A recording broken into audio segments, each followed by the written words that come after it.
कक्षा 9 के विद्यार्थियों का हार्दिक अभिनंदन और स्वागत। कल हमने 3 पॉइंट पढ़ लिए थे। आज जो हम पढ़ेंगे वो है यूरोप में समाजवाद। चौथा पॉइंट जो है यूरोप में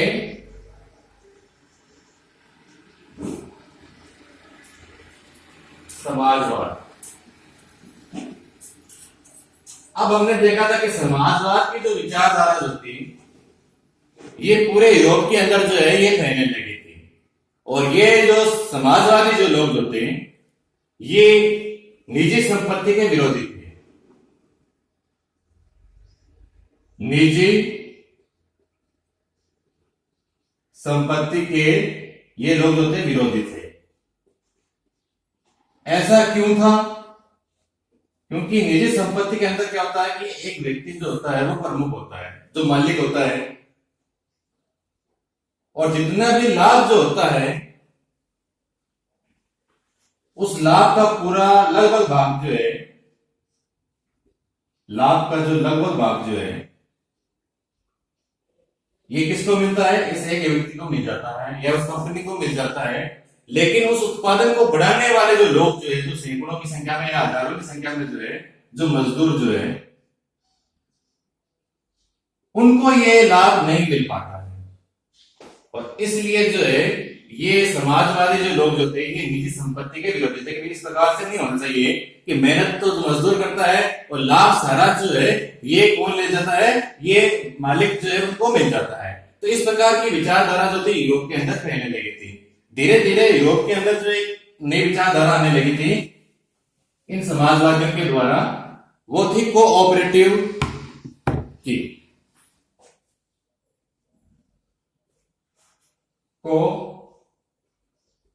कोऑपरेटिव ये विचारधारा जो है ये आने लगी थी यूरोप के अंदर। इसका मतलब होता है सामूहिक उद्यम।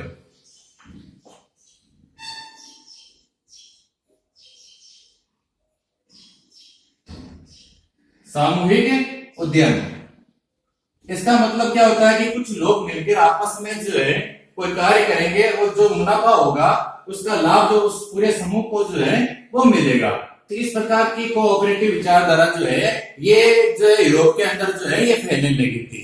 अब इस प्रकार की विचारधारा और भी थी, जैसे एक विचार जो थे उनका नाम है रॉबर्ट ओवेन। रॉबर्ट ओवेन इन्होंने जो है अमेरिका के अंदर जो है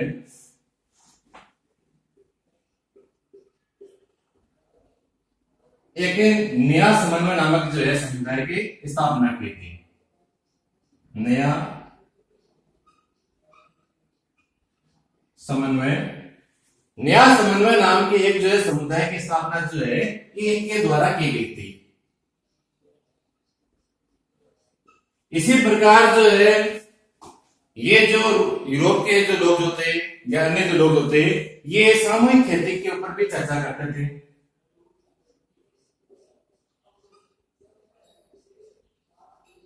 सामूहिक खेती का मतलब होता है कि सभी किसानों के जो खेत जो हैं उनकी जमीन को मिला दिया जाए और वहां एक बड़े क्षेत्र के अंदर जो है एक बड़ा उत्पादन किया जाए, और जब जो उस खेत के अंदर जितना भी उत्पादन होता है उसका लाभ जो है प्रत्येक के अंदर जो बांट दिया जाए। इस प्रकार से जो है अधिक से अधिक लोगों को जो है फायदा हो सकता है। ऐसी विचारधारा भी इस जो समाजवादी विचारधारा के जो लोग होते हैं ये रखने लगे थे। एक विचारक और होते हैं जिनका नाम है लुई ब्लांक। लुई ब्लांक ये जो लुई ब्लांक जो है ये जो है पूंजीवादी उद्यम के स्थान पर जो है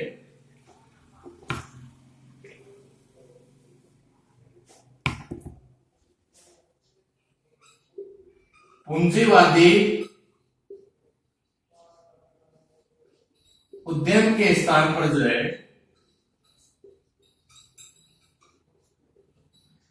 सामूहिक उद्यम को अधिक महत्व देते हैं। सामूहिक उद्यम जो है इसको अधिक महत्व देते थे। कौन? Louis Blanc. तो हमने यूरोप के अंदर समाजवाद देखा कि किस प्रकार से यूरोप के अंदर जो है समाजवाद जो था ये फैलने लगा था। उनके अंदर कोऑपरेटिव की भावना आई थी, सामूहिक उद्यम सारा लाभ जो है सभी के अंदर बांट दिया जाए। रॉबर्ट ओवेन जो थे उन्होंने इसी प्रकार का एक नया समन्वय समुदाय जो है इसकी स्थापना की थी। लुई ब्लांक के विचार क्या था, पूंजीवादी उद्यम के स्थान पर जो है सामूहिक उद्यम। अब हम जानते हैं कि ये जो सामूहिक जो होते हैं कार्य, उनके अंदर बहुत सारे लोग मिलकर जो है आपस में कोई चीज या वस्तु बनाते हैं और उसका जो भी मुनाफा होता है वो सबके अंदर बांट दिया जाता है। अगला पॉइंट जो 5 जो है उसके बारे में चर्चा करेंगे, समाजवाद के लिए समर्थन।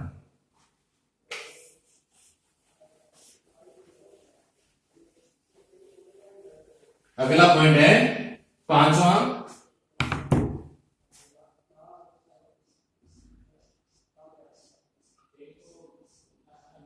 समाजवाद के लिए समर्थन। कि भाई समाजवाद को जो है किन किन लोगों ने जो समर्थन दिया था यूरोप के अंदर, उनके सब के बारे में बात देखेंगे। तो हम क्या देखते हैं कि 1870 के बाद जो है ये जो समाजवादी जो विचारधारा जो है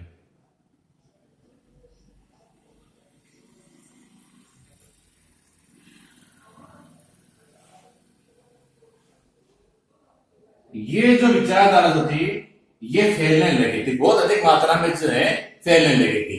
अब हम देखते हैं कि इंग्लैंड और जर्मनी के जो मजदूर जो थे वो भी अपनी स्थिति को सुधारना चाहते थे। इंग्लैंड और जर्मनी, इनके जो मजदूर जो थे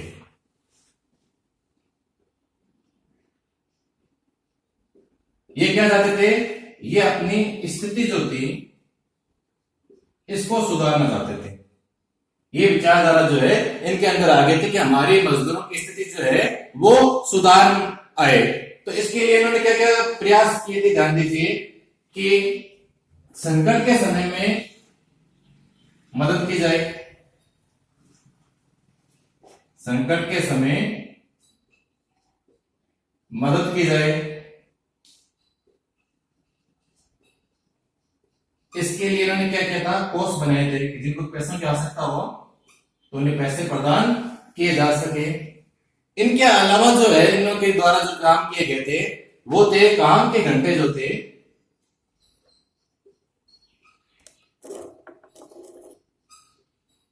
इनको कम कर दिया गया था। तो काम के घंटों को कम कर दिया गया था, संकट के समय में मदद की जाएगी, इसके लिए अतिरिक्त कोष की स्थापना भी जो है इनके द्वारा की गई थी। इन सब कार्यों के द्वारा क्या होगा कि मजदूर जो है उनकी स्थिति जो है उनमें काफी सुधार जो है किया जा सकता है। इंग्लैंड और जर्मनी के अंदर जो है इस प्रकार के प्रयास किया गया था। और मताधिकार का जो अधिकार जो है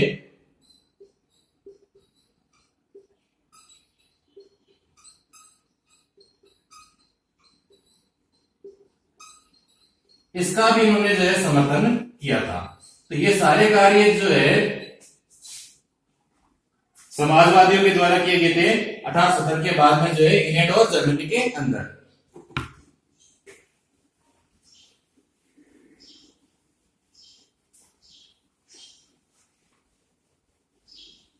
अब जो इसके अंदर हम देखेंगे कि और क्या क्या जो है संगठन या पार्टियां जो बनी थी उनके बारे में हम देखेंगे। तो हम देखेंगे जर्मनी जो है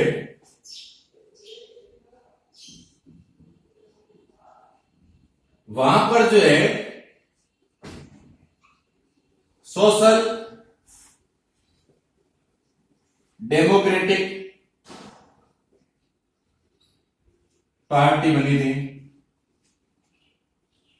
ये भी जो है समाजवाद के समर्थन के लिए थी। इसी प्रकार 1905 के अंदर जो है ब्रिटेन के अंदर जो है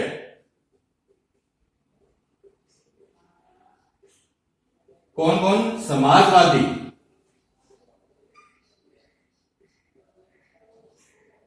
और जो ट्रेड यूनियन वाले जो थे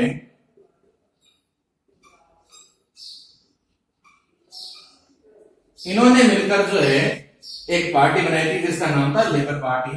ये भी मजदूरों से संबंधित थी। तो लेबर पार्टी की जो है स्थापना जो है इनके द्वारा जो है की गई थी। आगे हम देखेंगे इसके अंदर जो और क्या काम पर जो है क्या कार्य किए गए थे। तो फ्रांस जो है वहां पर जो है सोशलिस्ट पार्टी बनाई गई थी।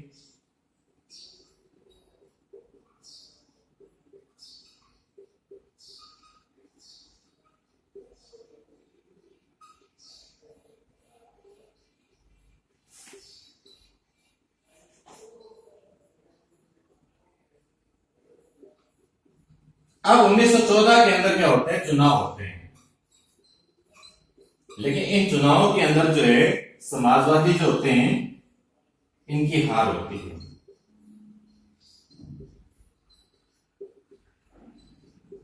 ये बात अलग है कि संसद के अंदर जो है बहुत सारे जो है प्रतिनिधि जो है इनके द्वारा रहते हैं। कानून बनाने के अंदर भी समाजवादी जो होते हैं इनकी महत्वपूर्ण भूमिका होती है, कानून भी बनाते हैं, इनके अंदर भी इनकी महत्वपूर्ण भूमिका होती है, इनके प्रतिनिधि भी रहते हैं। लेकिन जो सरकार जो बनती है वो जो है, कल हमने 3 प्रकार की विचारधारा वाले पढ़े थे। तो उदारवादी जो थे, रेडिकल थे,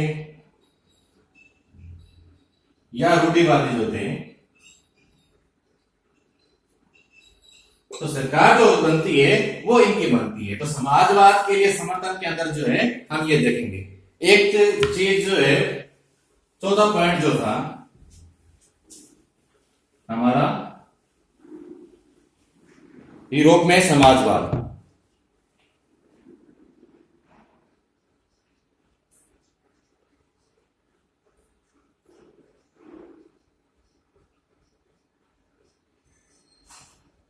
इसमें एक चीज छूट गई थी हमारे कि कार्ल मार्क्स का क्या विचार था।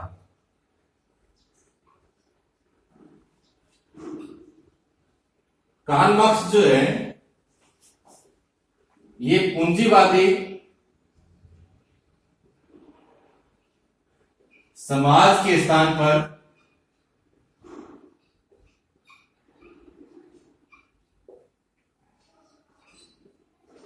साम्यवादी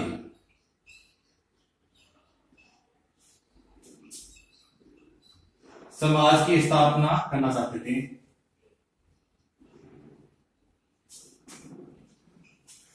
ऐसा क्यों? क्योंकि पूंजीवादी जो समाजवाद होता है उसमें व्यक्ति विशेष जो होता है वही सारे अधिकारों का प्रयोग करता है और सारी संपत्ति उसी के पास होती है, मजदूरों को लाभ नहीं मिलता है। इसलिए उन्होंने मजदूरों से आह्वान किया था कि मजदूर लोग मिलकर जो है एक ऐसा समाज बनाए जिनके द्वारा लाभ जो है उसके अंदर उनकी हिस्सेदारी बनी रहे। और उनका मानना यह भी था कि अगर पूंजीवादी और साम्यवादी संघर्ष होगा तो आखिरी में जीत जो होगी वो साम्यवादी समाज की होगी। तो कार्ल मार्क्स के विचार जो है ये हमारे यूरोप में समाजवाद जो हमारा 14 पॉइंट जो था उसके अंदर हमें ध्यान रखना है।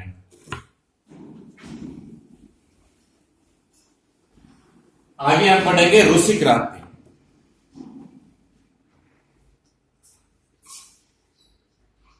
रूसी क्रांति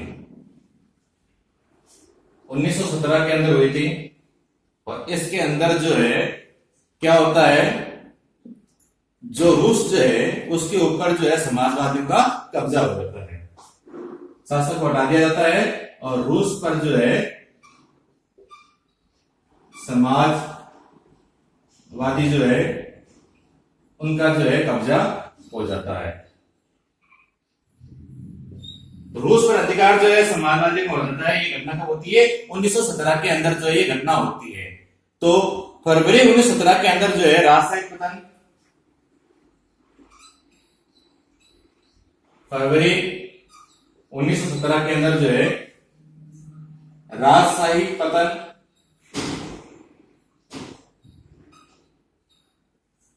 और अक्टूबर के अंदर जो घटनाएं हुई थी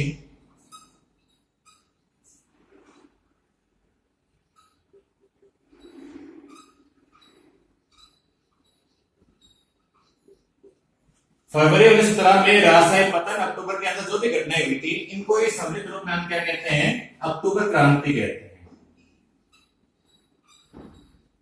तो अगर प्रश्न आ जाए कि अक्टूबर क्रांति किसे कहते हैं तो हमें ध्यान देना है कि फरवरी 1917 के अंदर जो राजशाही पतन, राजा का शासन जो समाप्त हो गया था और समाजवादियों का जो अधिकार हो गया था वो घटना, और अक्टूबर के अंदर जो भी विरोध में जो घटनाएं घटित हो रही थी उन्हीं को हम क्या कहते हैं? अक्टूबर की क्रांति कहते हैं। अगला जो पॉइंट जो है वह रूसी साम्राज्य 1914।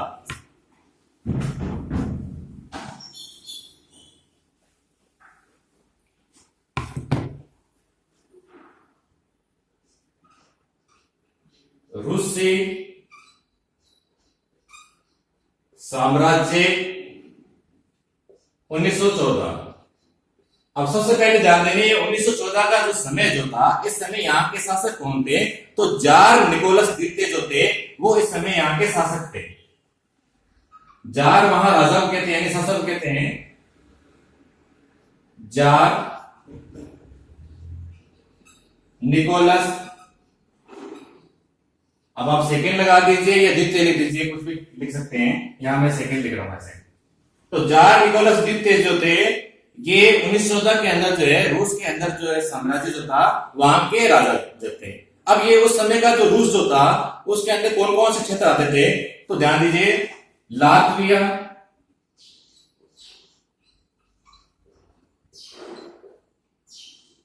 लिथुआनिया,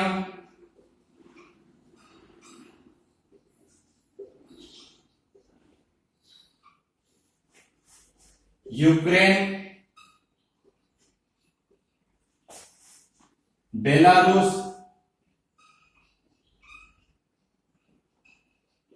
एस्टोनिया और ये साम्राज्य जो था ये प्रशांत महासागर के अंदर भी फैला हुआ था।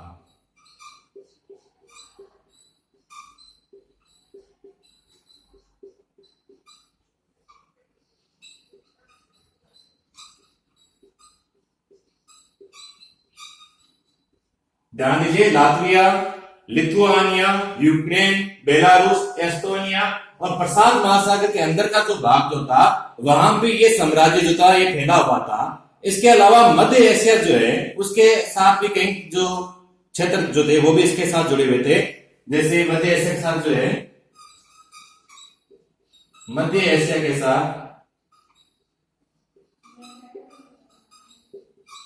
साथ जॉर्जिया, आर्मेनिया,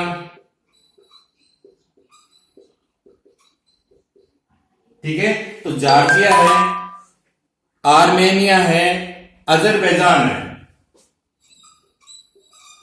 अजरबैजान जो है ये क्षेत्र जो थे यहां पर भी जो रूस का साम्राज्य जो फैला हुआ था। तो 1914 के अंदर उस साम्राज्य की अगर हम बात करते हैं तो जार निकोलस द्वितीय वहां का राजा था। जार का मतलब शासक होता है। Latvia, Lithuania, Ukraine, Belarus, Estonia ये भाग और प्रशांत महासागर तक जो रूस जो है फैला हुआ था। मध्य एशिया को भी अगर जोड़ दिया जाए तो जॉर्जिया है, आर्मेनिया है, अजरबैजान जो है ये क्षेत्र जो है ये भी जो है इसके अंदर जो थे ये सम्मिलित थे। अब जो है यहाँ पर जो है बहुमत कौन से धर्म का अधिक मात्रा में था? तो हम देखते हैं कि रूस के अंदर जो है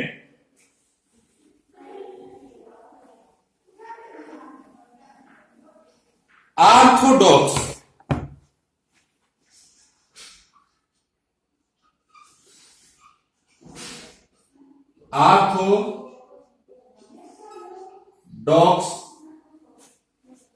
क्रिश्चियनिटी,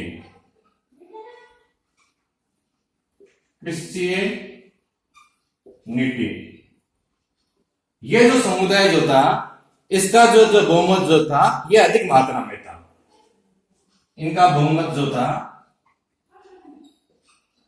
ये अधिक मात्रा में था। यानी रूसी साम्राज्य के अंदर हम देखें तो ऑर्थोडॉक्स क्रिश्चियनिटी जो बहुमत जो था इनका अधिक मात्रा में था।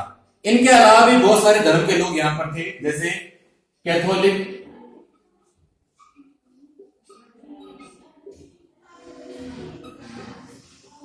प्रोटेस्टेंट, मुस्लिम और बौद्ध। इन धर्मों के लोग जो थे यह भी यहां पर जो है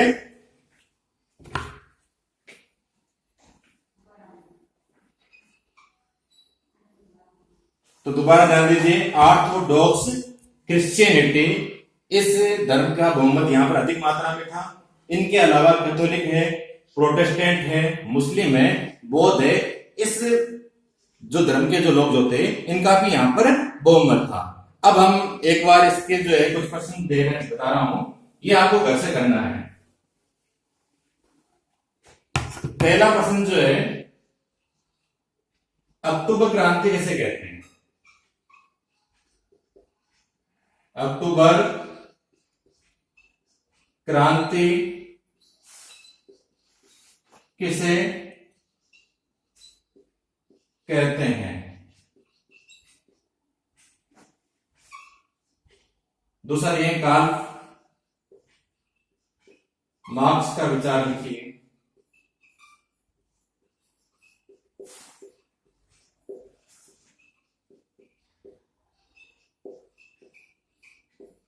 तो ये 2 प्रश्न जो है ये हमें घर से करना है। आज जितना भी पढ़ा है उस वीडियो को 2-3 बार आप देखेंगे। धन्यवाद।